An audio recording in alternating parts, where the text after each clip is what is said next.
He's rushed, he throws the screen, tip, intercepted. Hi, I'm Richie Smith, number 54. Richie Smith at the 40, at midfield. Defensive tackle.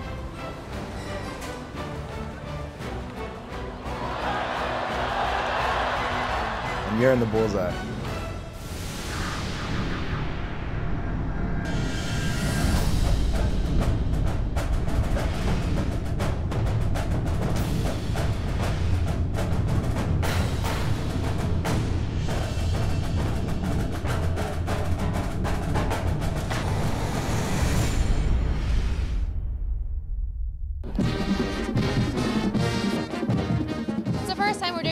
It's the first time we're doing Tribute Avenue. It's a whole new thing to us. It's just a big block party, and we just want to celebrate the Bulls. Let's go, UB! We're freshmen, so this is our first college football game. So we're excited. We hope UB wins. I guess this is tailgating. I learned that today. Let's go, Bulls. This is the March to Victory, and it's when all the students and the fans come and cheer on our football players before they go into the stadium. Number 19, Alex Newts, wide receiver for the UB Bulls. So we're here to watch my son play and hopefully have a good game, and hopefully they win one today. Today's the first day of what is promised to be just a fantastic season.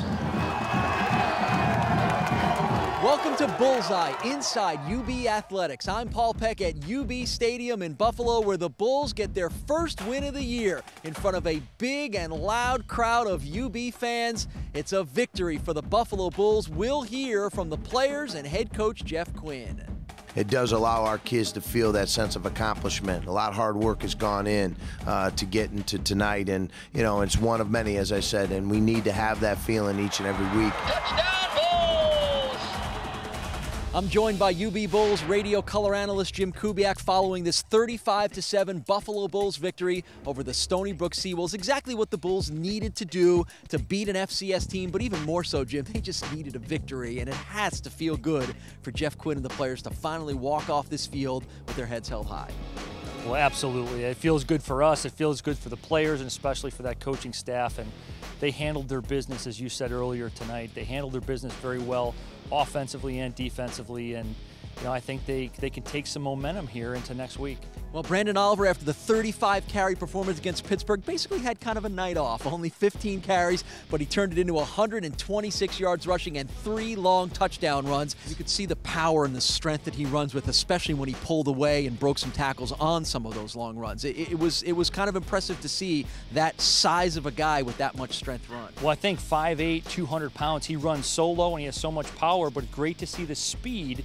And at least on one of those runs, he just outran the defense. So outstanding night for Brandon Oliver. Chaz Anderson didn't have to do a lot, only threw 18 passes. But again, when you have a running game like the Bulls did, you can take the heat off your quarterback, but he was very efficient. You were most impressed with the way the Bulls offense mixed it up and how Chaz was able to take advantage of those opportunities. They really did. They mixed it up and they had good balance. And I think running the football with power gives you so many other things that you can do passing the ball. And, you know, Chaz Anderson is just using all the tools in the toolbox. Well, the Stony Brook Seawolves came in with a reputation as one of the better running teams in their FCS Big South Conference. They ran the ball well to start, but then the Bulls made some adjustments, and you could see the improvement on the defense after that. Absolutely, and those were 2 great cutback runners, and Buffalo really sealed the cutback lanes. And you know, hats off to Bill Inge. He did a great job with this defense this week. And what can you say about Khalil Mack? He's got great range, he's got power, and he's got great football sense. You put those 3 things together and you've got an all-star player, and he performs every week. It doesn't matter who the opponent is. Well, smack in the middle of the first 2 non-conference and then the next 2 non-conference is next week's game on the road, and a MAC opener against Ball State, really setting up to be potentially a really pivotal game for this season. Well, I'm excited about it. I know you are too. And, you know, you go on the road, and of course you always have to be prepared on the road, but you're playing your first conference opponent, and I think it's going to be a great football game. Well, that's next week, but first let's look back at this big Bulls victory, their first win of the season against the Stony Brook Seawolves. Let's get the post-game comments from the players and head coach Jeff Quinn.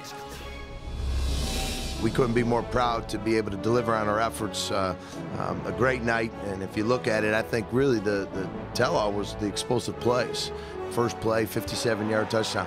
You know, there's nothing better than to start a game with one play and 7 points on the board. The offensive line, I mean, when you look at the way those kids competed up front, did a tremendous job. And, you know, back-to-back weeks with Chaz, I mean, he was 65% completion. Tonight he was, I think, just around 68%. And then the new guy on the receiving end of things is Devin Hughes. I mean, he had 4 catches, a young man who's really stepped up. Defense hung in there. You know, they had the ball 40 minutes in the game tonight. So, you know, I liked what I saw there. We were out to stop them, and that's what we proved to everybody that's going to try to run the ball on us in the future. If you're going to run the ball, this defense will be able to stop it. And then Brandon did a great job. You know, he had a real solid night. I always tell the scout team, I talk to them, tell them to go hard every play, because they'll help us better as an offense. And the coaches, Coach Wood, he does a great job game planning. Everything that we said we was going to do coming into this game, we did it, and we executed it the right way. Now, Bo has certainly provided a great deal of focus and relentless effort, I have to say. He has just been relentless, you know, in his pursuit to getting to where he is today. And, you know, I couldn't be more proud of a young man who's taken advantage of his opportunity. I had to keep pressing on with God. And everything I wanted at the time I didn't get, but I waited patiently, and it's coming to pass. Vince Lombardi, one of the greatest coaches of all time, way ahead of his time, when he said, hey, gentlemen, there's 6 to 7 plays in a game. They're going to determine the outcome of the game. The problem is you never know when those 6 or 7 plays are going to take place. So the point is what? Go play every snap. Every player, every play, every snap. And, you know, that's what I tell these guys. Eventually, something's going to, you know, go our way.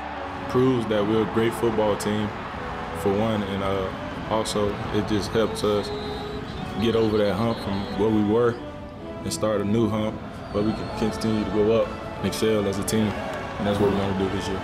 Really, all in all, you know, as I told them, it was a great win, it was a great night, it's well-deserved, but it's one of many. And now they get 24 hours to enjoy it with their families, and now, and then next week we got to get ready for Ball State.